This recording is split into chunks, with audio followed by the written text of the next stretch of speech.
Pernahkah kamu membayangkan ada dunia lain di bawah sana? Sebuah dunia yang jauh lebih asing dan misterius daripada yang bisa kita bayangkan di daratan. Bukan tentang planet lain di galaksi Nun jauh di sana, tapi tentang sesuatu yang berada tepat di bawah kaki kita. Laut dalam. Zona kegelapan abadi. Sejak dahulu kala, lautan telah memukau dan menakut-nakuti manusia. Kita telah menjelajahi permukaan, bahkan menaklukkan langit. Tapi sebagian besar dari lautan kita, lebih dari 80%, masih menjadi misteri yang belum terpecahkan. Mengapa? Karena semakin dalam kita menyelam, semakin ekstrem kondisinya. Di kedalaman sekitar 200 meter, cahaya matahari mulai menghilang.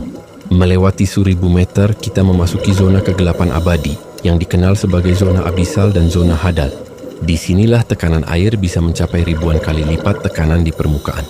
Bayangkan seperti ribuan gajah berdiri di atas kepalamu. Suhu juga sangat dingin, mendekati titik beku. Lalu, bagaimana mungkin ada kehidupan di sana?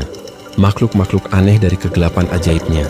Meski dengan kondisi ekstrem seperti itu, laut dalam adalah rumah bagi beragam makhluk hidup yang paling aneh dan menakjubkan di bumi. Mereka telah beradaptasi dengan cara yang luar biasa untuk bertahan hidup di kegelapan dan tekanan tinggi. Ambil contoh ikan anglerfish. Dengan pancing bioluminescen yang menjulur dari kepalanya, ia memancing mangsa di kegelapan total. Jangan lupakan juga cumi laut dalam yang bentuknya tidak menghayal tanpa kepala, melainkan memiliki selaput di antara tentakelnya yang seperti jubah. Banyak dari makhluk ini menggunakan bioluminesensi, kemampuan untuk menghasilkan cahaya sendiri. Cahaya ini mereka gunakan untuk menarik pasangan, memancing mangsa, atau bahkan menakuti predator. Setiap kilauan adalah sebuah pesan dalam dunia tanpa cahaya.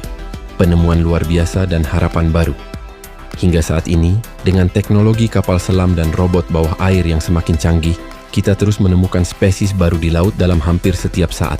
Penemuan ini bukan hanya tentang makhluk aneh, tapi juga tentang ekosistem unik yang mungkin menyimpan kunci untuk memahami kehidupan di bumi, bahkan di luar angkasa. Contohnya di sekitar lubang hidrotermal, celah di dasar laut yang menyemburkan cairan panas dan kaya mineral, ditemukan ekosistem yang berkembang subur tanpa bergantung pada sinar matahari.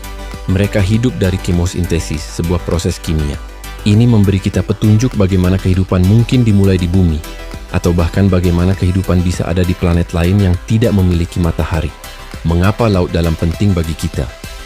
Lalu mengapa kita harus peduli dengan dunia gelap yang begitu jauh ini? Laut dalam memiliki peran krusial bagi planet kita.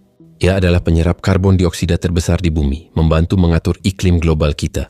Ekosistemnya yang unik juga bisa menyimpan rahasia medis, seperti senyawa baru yang berpotensi menjadi obat-obatan di masa depan.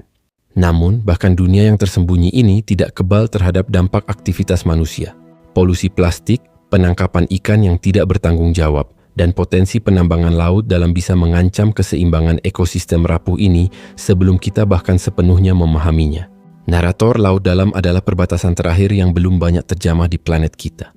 Setiap ekspedisi, setiap penemuan membawa kita selangkah lebih dekat untuk memahami keajaiban bumi dan tempat kita di dalamnya. Dengan setiap misteri yang terungkap, muncul pula tanggung jawab kita untuk melindungi keajaiban yang tak ternilai ini. Jadi apa lagi yang tersembunyi di kedalaman sana? Hanya waktu dan rasa ingin tahu kita yang akan memberitahu.